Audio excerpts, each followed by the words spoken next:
C'est une annonce qui crée surprise et consternation dans le rang des consommateurs. Il s'agit du retrait du lait Nursie, assez prisé des enfants en bas âge, de certaines gammes justement de ce lait-là. Alors, que faut-il savoir à propos? Heureuse d'annoncer, vous vous intéressez au sujet. Bonjour et bienvenue.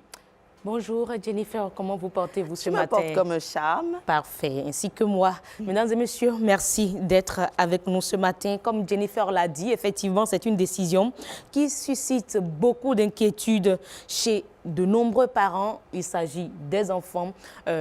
Premier âge, on a dit 0 à 6 mois, c'est quand même des enfants très vulnérables. Absolument. Et là, il faut qu'on puisse apporter des raisons concrètes qui suscitent une telle décision. Et pour en parler, pour nous aider à tout comprendre, nous avons sur ce plateau Kenou Jean Kizito Tchabisika. Il est le directeur général de cette structure-là, l'Agence béninoise de sécurité sanitaire des aliments, qui a procédé, qui a ordonné le retrait systématique du marché après une alerte sanitaire. Monsieur le directeur, merci d'être là. Bonjour. Bonjour. Oui. Alors, on a dit alerte sanitaire pour le commun des Béninois, pour le langage courant. C'est un signal qui prévient d'un danger imminent. Oui. C'est bien cela, un danger imminent. Alors, que s'est-il exactement passé? Merci beaucoup. Une fois encore, bonjour. Bonjour. Je ne commence pas à m'habituer à votre plateau, à cause des alertes qui reviennent. Il y a cela, au moins de 2 mois, j'étais encore ici pour une alerte qui était déjà passée. Pour les fêtes de fin d'année. Exactement, on en a reçu encore il y a à peine la semaine dernière. Alors, rappelons un peu le contexte de cette alerte qui demande un rappel, disons, de certains produits, disons, de lait pour enfants. Alors, c'est un rappel qui a commencé déjà depuis décembre. D'accord. Ça vous surprend un peu, non? Ouais. Alors, donc, ici, nous sommes dans un cadre de rappel préventif. Voilà. Le problème a commencé depuis décembre et je crois que ça concerne même plus de 60 pays au monde. Le Bénin fait partie des 60 pays où certains de la gamme sont distribués. Alors, il faut rappeler que ça a commencé précisément en Europe, où certains pays, notamment 6 pays, ont commencé par observer des signes si certains, disons, sur certains bébés, notamment qui sont, disons, nourris par ce genre de produits, des signes qui sont connus, tels que le vomissement ou la diarrhée. Alors, c'est à partir de là qu'ils ont cherché à remonter pour comprendre. Et on a vu que souvent, ça venait souvent de lait qu'on donnait aux enfants. Alors, les analyses rapides ont permis quand même de détecter, disons, le toxique qui est ici, la cérulide, alors, qui est une toxine produite par une bactérie du genre Bacillus cereus. C'est déjà connu dans ce type de produit. Alors, la plupart des fabricants européens ont rapidement demandé le rappel de ces produits. Alors, d'où peut venir cette, disons, cette bactérie dans le produit laitier? Ils se sont rendus compte que c'est l'une des matières premières qui rentrait dans la fabrication, disons, du lait infantile.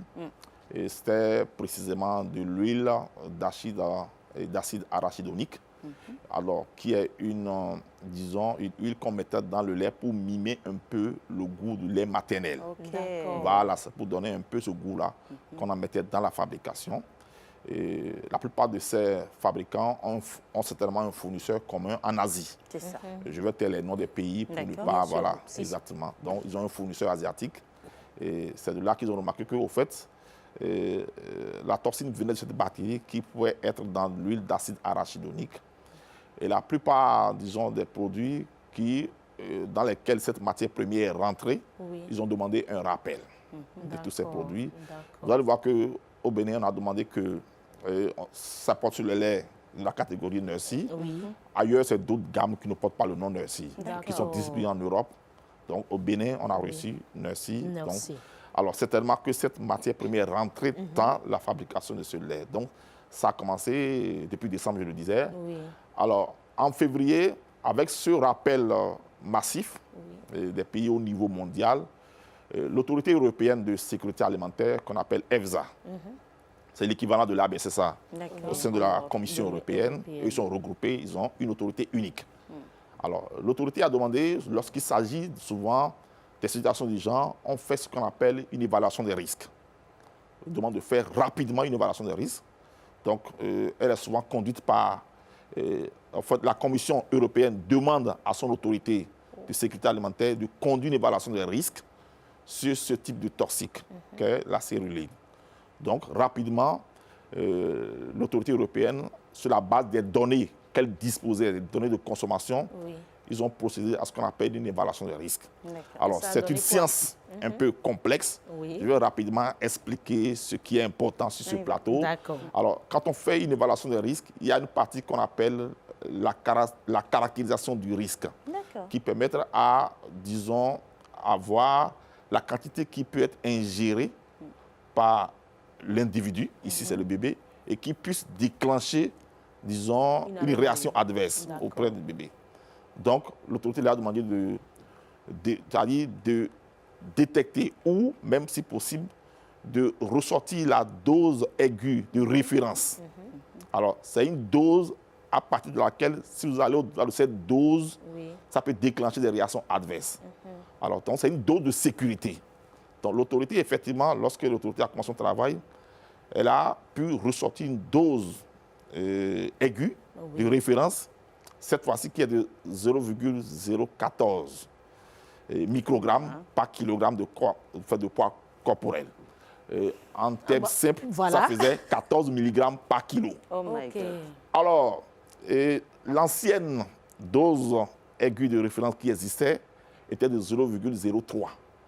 Donc, un peu, la nouvelle dose de référence est maintenant la moitié, pratiquement, de l'ancienne dose. Donc, ça veut dire que les valeurs toxicologiques ont changé. Alors qu'il y a des produits qui étaient déjà en circulation. Donc, ce qui suscite chez la plupart des fabricants de reconsidérer les gammes qu'ils ont déjà lancées sur le marché et de voir, sur la base de ça, s'il faut procéder à des rappels dans lesquels cette matière première est rentrée. Donc, c'est ce qui a fait que l'autorité européenne, nous sommes tous connectés à l'autorité européenne, nous avons des points focaux. Ils nous envoient des informations, ce que nous appelons les alertes. Sur la base de ça, ils indiquent la plupart des produits concernés et qui vont, parce que quand vous allez sur la plateforme du RAFT, chaque autorité locale a une entrée. Et là, quand vous fouillez les documents, vous voyez, ça vous indique au niveau du Bénin, qui sont les distributeurs. Bon, donc, c'est pourquoi je parlais tout à l'heure de rappel préventif. La plupart des produits concernés, c'est-à-dire le Nursi 1 Ferti Nutri 400 grammes, le Nursi 1 900 grammes, dont les dates limites de consommation sont le 7 septembre 2027 et le 17 septembre 2027, sont déjà retirés de la plupart des officines et des lieux où ça a été distribué. Vous êtes sûr que tout est déjà retiré? S'il y en a qui conservent cela, c'est le moment. Alors, notre communiqué, c'est de sensibiliser. Nous sommes là, nous sommes autorité sanitaire. Il faut quand même qu'on puisse lancer l'information auprès du public. Il y en a peut-être qui détiennent encore les produits chez eux, malgré le retrait, parce qu'ils ont déjà acheté. Alors, ceux-là, il faut les sensibiliser, il faut les informer, comme quoi, s'ils ont des catégories de ces produits qui portent cette date limite de consommation, ce n'est pas une alerte, ce n'est pas un communiqué pour faire paniquer les gens. Il dit, voilà les catégories concernées. Si ce n'est pas ça, il n'y a pas de problème. Donc, c'est les deux catégories-là portant cette date limite de consommation. Donc, les parents qui sont à la maison, les mères aujourd'hui, doivent aller prendre cette boîte-là pour vérifier la date de péremption. Péremption de ces deux pour les Nursi 1 Fertility 400 grammes et Nursi 1 900 grammes. Si c'est de cela, ils doivent cesser de donner ça. Vous pouvez rappeler la date de péremption concernée? Alors, c'est le 7 pour le Nursi 1 Fertility 400 grammes. C'est le 7 septembre 2027. Et pour le Nursi 1 900 grammes, c'est le 17 septembre 2027. Mais aujourd'hui, je dirais avant d'être directeur général de la BSSA, vous avez été le directeur général du laboratoire central de contrôle de qualité des aliments, de la sécurité sanitaire des aliments. Mais vous êtes également biologiste. Et chimiste. On vous reconnaît pour vos travaux sur la sécurité alimentaire. Merci. Les enfants qui consomment ces produits-là déjà, quels sont les risques normalement sanitaires qu'ils doivent manifester en dehors du vomissement que vous aviez dit tantôt? Peut-être de la diarrhée. Et la diarrhée. Alors, ce sont des symptômes bénins qui, à terme, ne feront pas grand mal au bébé. Mais attention, Et du moment où il y a de la diarrhée, ou de ça peut conduire à une déshydratation du bébé. Si c'est le cas, consultez rapidement un pédiatre et confiez l'enfant au pédiatre, au spécialiste de la santé, pour qu'on puisse s'en occuper. Mais je suis mère, je suis peut-être dans le cas, est-ce qu'il faut tout de suite jeter à la poubelle ou est-ce qu'il y a peut-être quelque chose qui est mis en place pour un peu récupérer tout ça? Alors, parce que plusieurs parlent de retourner à la pharmacie. Exactement, retourner à la pharmacie parce que la plupart des grossistes ici sont connectés aux pharmacies. Ils ont déjà effectué les rappels. Nous, on va passer simplement pour aller vérifier dans ces 2 endroits-là, c'est pour voir est-ce qu'il y en a qui ont encore distribué. Si ce n'est pas le cas, ceux qui l'ont à la maison, vous les retournez à la pharmacie. Ou au besoin, contactez l'ABCSA au 01 21 31 29 91. D'accord. Aujourd'hui, est-ce que ces parents-là qui ont déjà fait consommer le produit à leurs enfants doivent prendre des dispositions déjà pour les enfants? Est-ce qu'il y a des produits à prendre, des médicaments? En tout cas, tant qu'il n'y a pas le vomissement et la diarrhée. Exactement, il n'y a pas d'inquiétude. Et que je l'ai dit, ce sont des symptômes bénins. Tant qu'il n'y a pas de déshydratation aiguë, ça va s'arrêter au bout de quelques jours. Mais l'autorité européenne, c'est à titre préventif qui demande de faire ce genre d'opération que nous avons déjà fait. Donc, nous, le communiqué vient juste pour rappeler. Et on ira certainement d'ici là aller vérifier sur le terrain, voir s'il y a encore des poches, des endroits où ces produits sont encore entreposés pour pouvoir les retirer. Donc, c'est un rappel préventif, comme je le dis. Il n'y a pas lieu de s'inquiéter auprès de la population. L'essentiel est déjà fait par les distributeurs. Mais s'il y en a qui les détiennent à la maison, de grâce, ramenez-les auprès des pharmacies ou les lieux où vous les avez achetés pour qu'on puisse passer et les récolter. La vie de vos enfants en dépend. En dépend, exactement. Tout à fait. Lorsque je préparais cette émission hier, il y a une dame qui m'a dit, mais là, bien, c'est ça. Ça fait encore la prochaine fois. Quand est-ce qu'il y aura encore? Si je dis, mais pourquoi? Elle me dit, mais l'année passée, je me rappelle qu'il y a déjà eu je crois que c'était une Blédina. situation, toujours par rapport à cette même marque. Mais là, on parle de la présence, j'ai fait un peu la recherche pour vérifier de quoi il s'agissait. On parle de la présence d'aflatoxine B1 en quantité supérieure au seuil réglementaire dans ces céréales dont on vient de parler. Aujourd'hui encore, est-ce à dire que le contrôle au niveau de l'ABCSA souffre un peu de précision pour éviter cette situation? L'alerte n'a pas été donnée. Comment faire pour éviter l'entrée de ces produits-là sur notre territoire? C'est un produit importé. Et comme je l'ai dit, en réalité, il n'y a pas de contamination du produit. Le produit, si on considère les anciennes données toxicologiques, notamment la dose aiguë de référence... Les fabricants ne sont pas dans l'irrégularité. Exactement. C'est parce qu'il y a eu modification de la législation européenne qui fait qu'il faut faire le rappel. Donc, c'est une mise à jour de la législation face à des cas de rappel et même de présence de cette bactérie dans une matière première. Donc, l'Union européenne a profité pour conduire une évaluation des risques et de pouvoir mettre à jour une valeur toxicologique de référence. Donc, par rapport à ça, les fabricants étaient dans l'obligation de rappeler certains produits du sol. Donc, ce n'est pas une contamination du produit. En réalité, ce n'est pas ça, mais c'est un changement dû à la législation qui fait que maintenant, qui vous rappelle les produits, simplement. Ça rassure. Ça rassure. Exactement. Alors, existe-t-il un système d'alerte plus rapide pour tout citoyen? Alors, l'ABCSA, en tant qu'autorité sanitaire des aliments, est en train de constituer en ce moment. Et d'ici à là aussi, on aura un système d'alerte rapide qui va passer quand même par plusieurs canaux, les GSM et consorts, pour alerter rapidement les gens lorsqu'il y a des cas de situation de ce genre. Et nos outils, ce sont souvent les contrôles, on le fait, les contrôles inopinés. Et on fait également de la surveillance du territoire sur certains types de produits. Alors, je rappelle que la surveillance, c'est ce qui se déploie normalement lorsqu'il n'y a pas de problème. Nous surveillons le territoire. Ce cas, par exemple, que nous venons d'avoir avec ce type de produit laitier va nous obliger à insérer dans notre prochaine surveillance cette catégorie de produits, c'est-à-dire le lait infantile, pour dire, voilà désormais un produit qu'il faut aussi surveiller pour voir également l'évolution, la tendance.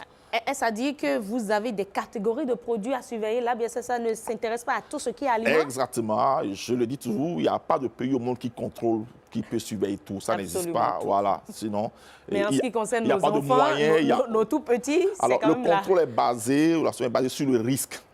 D'accord. Comme on le dit vulgairement, il ne faut pas déployer des moyens d'éléphant pour tuer une fourmi. C'est cela. Voilà, il faut aller de façon proportionnée. Alors, que lorsque je veux élaguer une surveillance, je vois le profil, c'est-à-dire je constitue le couple contaminant produit. Et par exemple, si ce produit n'est pas à risque, ce n'est pas la peine de le mettre dans un plan de surveillance, ou bien quand vous l'avez surveillé pendant des années et que la surveillance ne donne aucun résultat qui puisse amener à changer votre législation, vous le sortez de la surveillance. Et vous mettez de nouveaux produits où, par exemple, la littérature internationale ou des crises au niveau international ont révélé qu'il y a eu un problème. Le cas de ce exactement, lui maintenant, on l'insère dans le plan pour pouvoir suivre la tendance sur des années, pour voir est-ce qu'il n'y a pas d'autres problèmes liés à cette catégorie de produits. Parfait. Oui, c'est bon. Pour terminer, très rapidement, Oui, pour très finir, rapidement pour finir. Comment est-ce que les parents pourront savoir que tel produit importé est autorisé ou non sur notre territoire pour consommation? Alors, en ce qui concerne ce type de produit particulièrement, c'est le ministère de la Santé, l'ABMED, qui donne cette autorisation. Nous, en tant qu'autorité sanitaire, on va certainement voir à travers nos surveillances ou nos moyens de contrôle pour voir si ces produits sont éventuellement, disons, contrôlés. Nous donnons d'autres autorisations, mais dans cette catégorie du lait, c'est le ministère de la Santé. Nous donnons sur d'autres produits importés également, mais ce qui nous oblige, une fois que c'est importé, nous contrôlons. Tout ce qui est importé, nous contrôlons. Parfait. C'est surtout, c'est la principale information à retenir. Merci beaucoup merci à vous. beaucoup. Et merci également au DG. Je pense qu'on a fait le tour. Donc, voilà, un dernier mot. Je le rappelle toujours, voilà, à ceux qui détiennent ces produits-là, vérifiez les dates limites de consommation et le plus tôt possible, ramenez-les dans les offices ou les lieux où vous les avez achetés. Ils seront remboursés? Ça sera à voir avec... C'est la question. La question à voir avec les officiers. Exactement. Voilà. Nous sommes autorités sanitaires. Merci beaucoup. Merci, c'est moi. Oui. Merci beaucoup. C'était important de clarifier cela. De le notifier. Merci beaucoup. Ce sera tout.